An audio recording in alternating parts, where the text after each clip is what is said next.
हिंदू धर्म में वट सावित्री व्रत का बहुत महत्व है। तो आइए जानते हैं व्रत की विधि क्या है और कैसे आप पूजा करें। पूजन सामग्री क्या क्या लेने आवश्यकता है। देखिए, हिंदू धर्म में हर एक व्रत और त्यौहार का अलग अलग महत्व है और पूजा का अलग अलग फल भी प्राप्त होता है।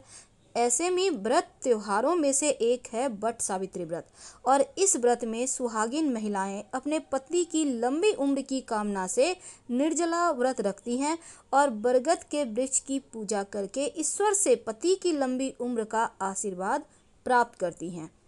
मान्यता है कि इस दिन बरगद के वृक्ष की पूजा करने से अटल सुहाग की प्राप्ति होती है और पति को बरगद के वृक्ष के समान लंबी उम्र मिलती है।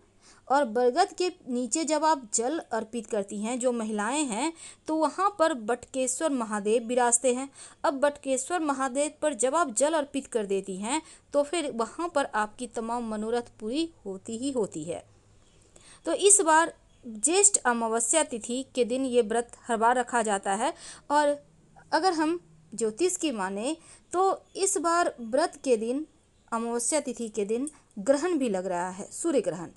तो वट सावित्री व्रत देवगुरु बृहस्पति का दिन है, बृहस्पतिवार के दिन रखा जाएगा और धार्मिक मान्यता है कि इस दिन सावित्री ने यमराज से अपने पति के प्राण वापस लेकर आए थे, इसीलिए इस व्रत का महत्व और बढ़ जाता है।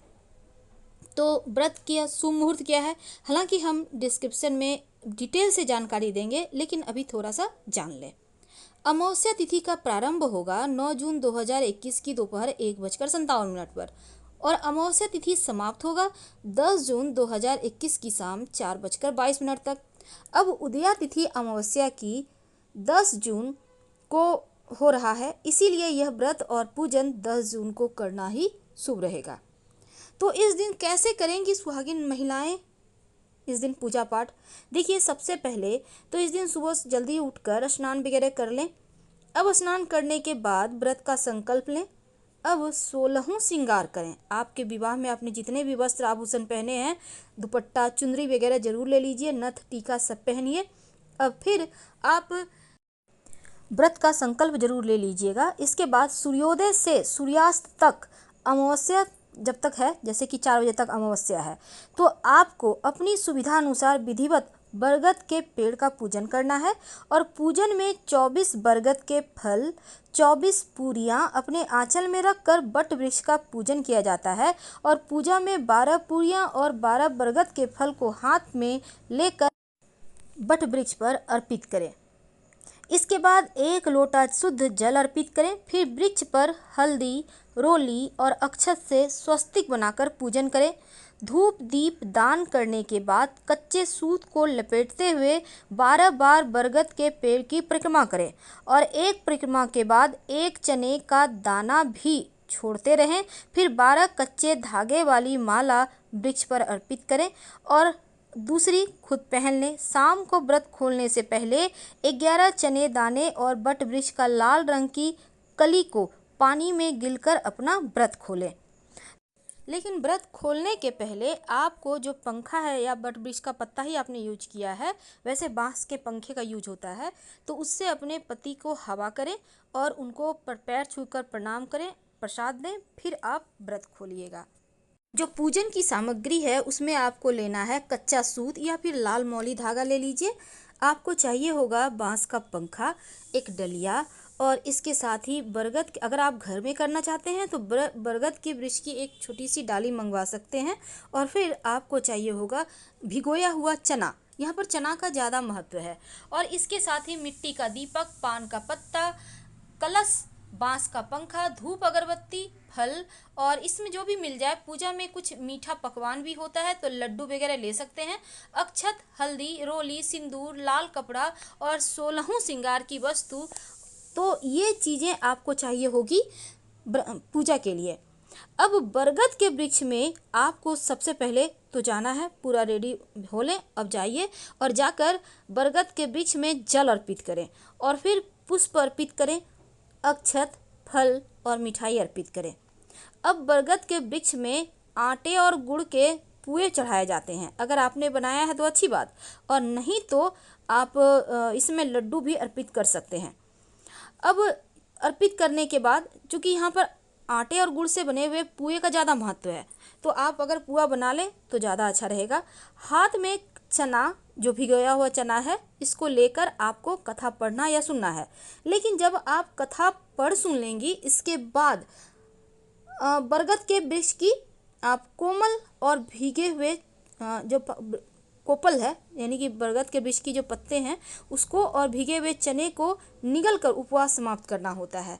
लेकिन बट जो सावित्री अमावस्या है, इस दिन सुहाग की कथा से जोड़ा गया है, तो सावित्री का जो पौराणिक कथाओं में श्रेष्ठ स्थान है।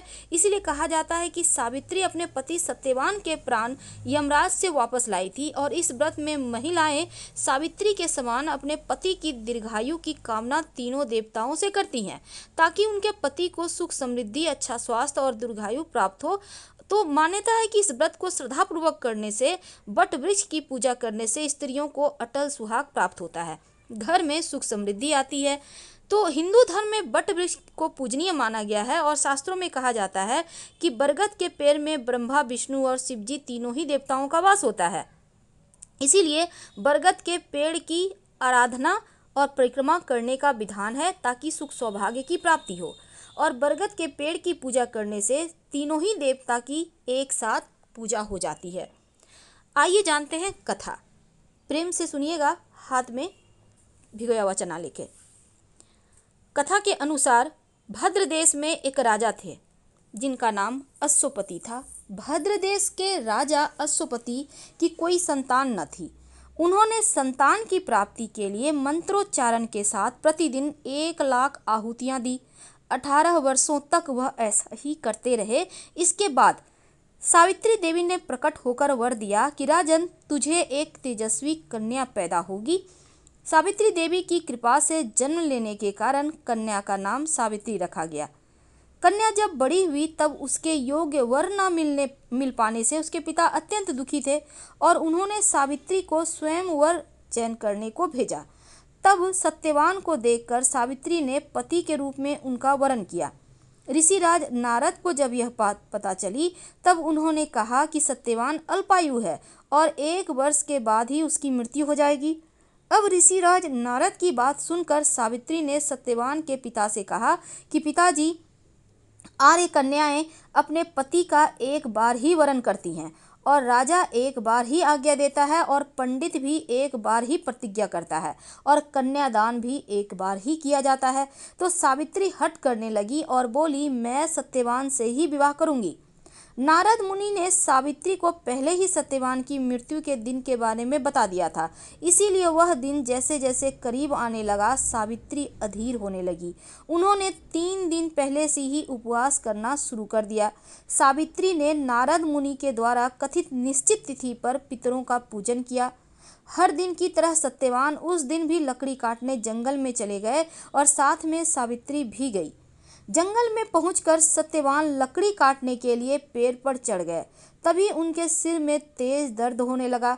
अब दर्द से व्याकुल सत्यवान पेड़ से नीचे उतर आए, और सावित्री को अपना भविष्य समझ आ गया। इसलिए सत्यवान के सिर को गोद में रखकर सावित्री सत्यवान का सिर सहलाने लगी। तभी यमराज अपने साथ सत्यवान को ले जाने के लिए आ गए। अब सावित्री भी उनके पीछे पीछे चल पड़ी। यमराज ने सावित्री को समझाने की कोशिश की कि यही विधि का विधान है, लेकिन सावित्री नहीं मानी, और सावित्री की निष्ठा को देखकर यमराज ने सावित्री से कहा कि हे देवी, तुम धन्य हो, तुम मुझसे कोई भी वरदान मांगो।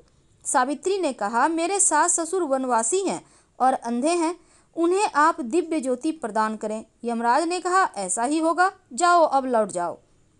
लेकिन सावित्री अपने पति सत्यवान के पीछे पीछे चलती रही। सावित्री ने यमराज से कहा, भगवान, मुझे अपने पतिदेव के पीछे पीछे चलने में कोई परेशानी नहीं है, पति के पीछे चलना मेरा कर्तव्य है। यह सुनकर उन्होंने फिर से उसे एक और वर मांगने को कहा। तब सावित्री कहती है, हमारे सास ससुर का राज्य छिन गया है, उसे पुनः वापस दिला दें। यमराज ने सावित्री को यह भी वरदान दे दिया और कहा कि अब तुम लौट जाओ। लेकिन सावित्री पीछे पीछे चलती ही रही। यमराज ने सावित्री को तीसरा वरदान मांगने को कहा। इस पर सावित्री ने 100 संतानों और सौभाग्य का वरदान मांग लिया।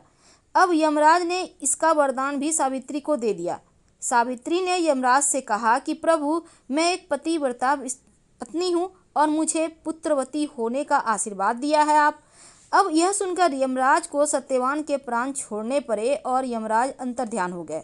सावित्री उसी बट वृक्ष के पास आ गई जहाँ पर उसके पति का मृत शरीर पड़ा हुआ था और फिर उन्हें सब कुछ प्राप्त हो गया। अब वो हंसी खुशी रहने लगी। तो हे बट वृक्ष देव, हे भोलेनाथ, जैसे उनको उनके पति का प्यार मिला वैसे सबको मिले। धन्यवाद।